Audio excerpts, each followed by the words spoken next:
Pag-usapan natin ngayon ang article na sinulat ni ex-Supreme Court Justice Antonio Carpio.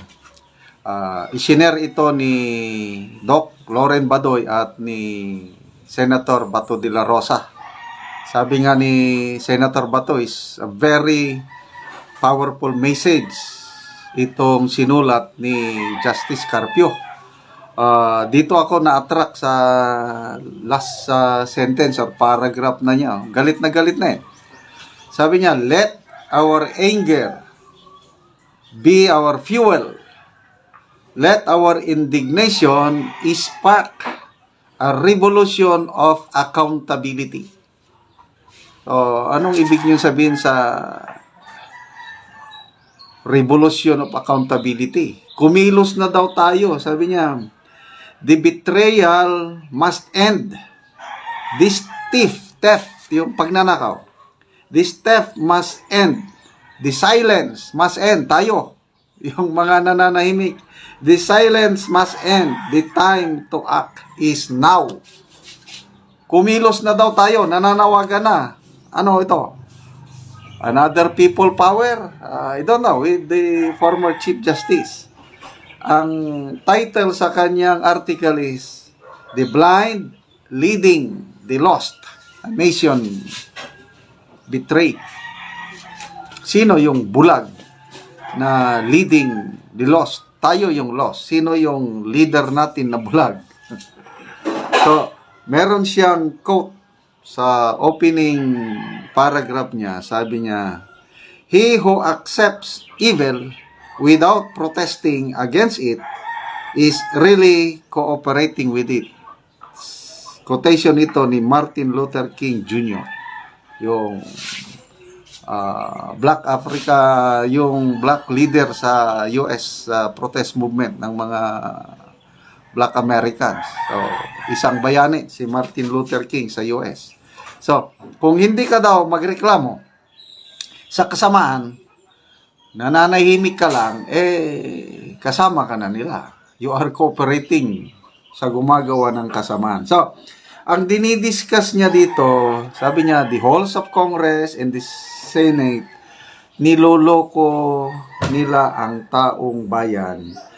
He is referring to yung 2025 national budget. Okay? Sabi niya, there, yung lawmakers, their spectacle of greed and indifference has condemned 900 million Filipinos to despair. They are no leaders.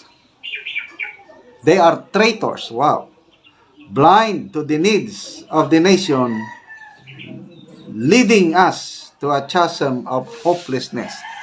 So, parehas ito sa sinasabi o sinulat ni Father Jerry Orbos na ang mga leaders natin ngayon, according to Father Jerry Orbos, are the modern day Herods.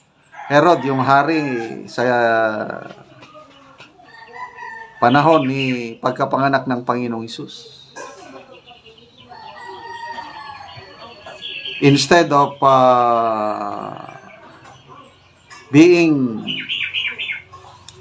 the Messiah, na mag-aahon sa atin sa kahirapan, itong leaders natin, sabi ni Father Orbos, pinapahirapan. Sila lang ang yumayaman, samantalang ang Pilipino getting poorer and poorer.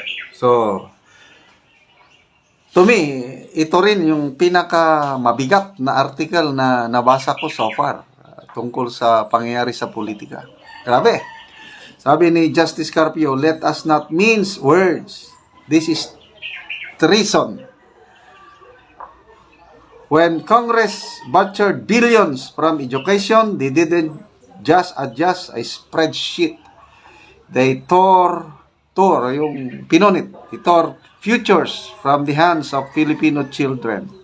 They shattered the dreams of students who saw education as their only escape from the clutches of poverty. They sabotage a nation's chance to rise, condemning generations to mediocrity and despair. Yan yung mainit na issue ngayon, yung Nakalagay sa konstitusyon na ang education sector dapat ang may pinakamalaking budget. Kaya lang, lumalabas ngayon, ang pinakamalaking budget, yung DPWH, doon nila pinansak ang mga pork barrel ng mga mambabatas. So, dyan ngayon, nagagalit. Hindi lang si Justice Antonio Carpio, pati na rin sina ex-senator Drilon, mga kaparian, kaobispuhan, nagrally na sila noong December 23, tinawag ng Clergy for Good Governance, consisting of 13 bishops and 209 priests,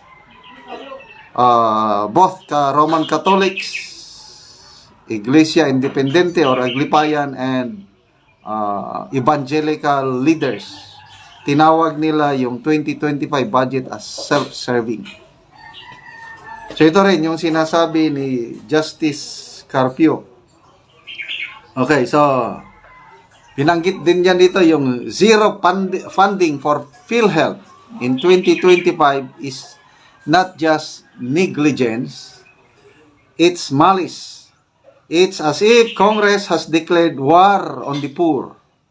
How many parents will have to bury their children because they can't afford a doctor? How many breadwinners will be crippled by illness, left to rot because our healthcare system has been gutted? Grabe. Noon nga, mga nakarang taon, may subsidy ang PhilHealth. Napakaliit ang tulong na natatanggap ng mga pasyenteng hospital. How much more ngayon na zero subsidy? Despite the assurances ng presidente, sabi niya, simple lang yan, I can assure you. Walang mababago sa serbisyo ng PhilHealth, madadagdagan pa. Ang galing, ang sarap pakinggan yung assurance ng Pangulo. Ang tanong, naniniwala pa ba ang taong bayan sa assurance ng Pangulo tungkol sa PhilHealth? Okay?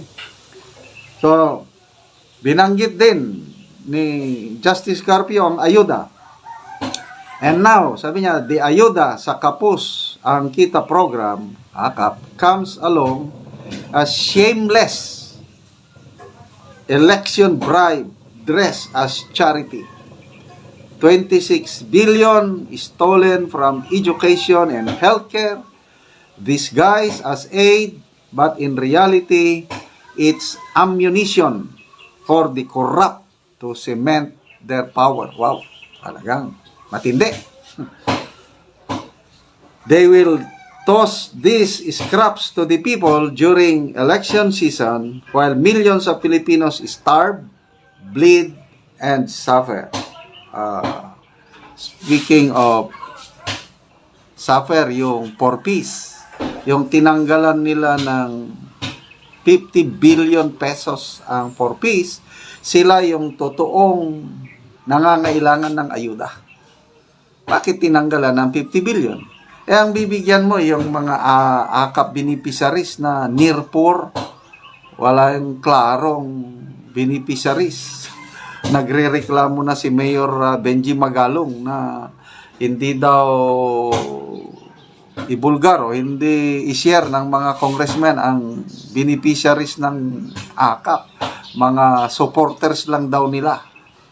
So, questionably talaga. Okay, so ito na yung panawagan niya. This is no longer politics. It's about survival. They are dismantling our nation brick by brick, peso by stolen peso. And unless we fight back, they will leave nothing behind but ashes and despair. So, nananawagan na kumilos na ang taong bayan.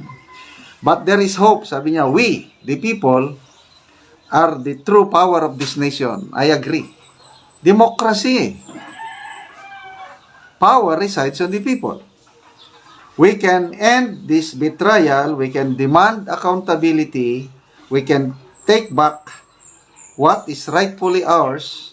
A government that serves, not plunders. But, sabi niya, if we remain silent, we deserve the ruin that follows. But if we rise, tindig, tumayo, lumaban, if we unite and act, we can reclaim this nation from the thieves and traitors who have hijacked it. Let our anger, sabi niya, be our fuel. Let our indignation spark a revolution. Ito na yung people power. Revolution of accountability. The question is not if we can fight back. The question is, will we fight back before it's too late? Baka maubos na ang pera ng bayan. For every stolen peso, for every dream crushed, for every life lost, we must demand justice. This betrayal must end. This theft must end. The silence must end. The time to act is now. Okay.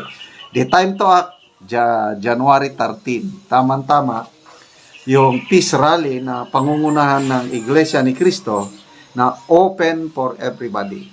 So, ito na siguro. Magsama-sama na ang Pilipino, mga Pilipino na may pagmamahal sa bayan, na pakita ng pagkakaisa para sa kapayapaan, para sa kinabukasan ng ating bansa. Salamat po, Justice Carpio, sa inyong pagmamahal sa bayan. Salamat sa article na ito. Sana makarating ang mensahe mo sa milyon-milyong Pilipino.